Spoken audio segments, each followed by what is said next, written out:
ತುಂಬಾನೇ ಖುಷಿ ಆಗ್ತಿದೆ.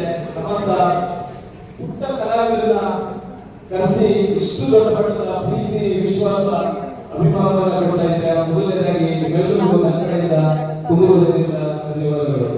ಹಾಗೆ ಈ ಕಾರ್ಯಕ್ರಮದ ಉದ್ದೇಶ ಕೇಳುವಂಗೆ ತುಂಬಾನೇ ಖುಷಿ ಆಯ್ತು.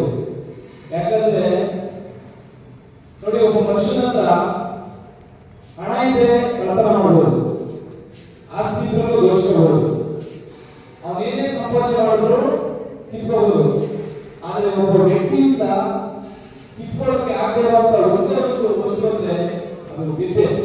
ನೀವು ಏನ್ ಸಂಪಾದನೆ ಮಾಡ್ತಾರೆ, ಜ್ಞಾನ ಅಂತ ಏನ್ ಸಂಪಾದನೆ ಮಾಡ್ತಾರೆ ಅದನ್ನ ಯಾರಿಗೂ ದೋಷವಲ್ಲ. ಆದ್ರಿಂದ ನೀವು ಓದೋ ವಯಸ್ಸಲ್ಲಿ ಚೆನ್ನಾಗಿ ಓದಿ, ನೀವು ದೇಶಕ್ಕೆ ಒಳ್ಳೆಯ ಪ್ರಜೆ ಆಗಬೇಕು ಅಂತ ನಿಮ್ಮಲ್ಲಿ ನಾನು ಮನವಿ ಮಾಡ್ತಾ ಇದ್ದೀನಿ. ಎಲ್ಲರೂ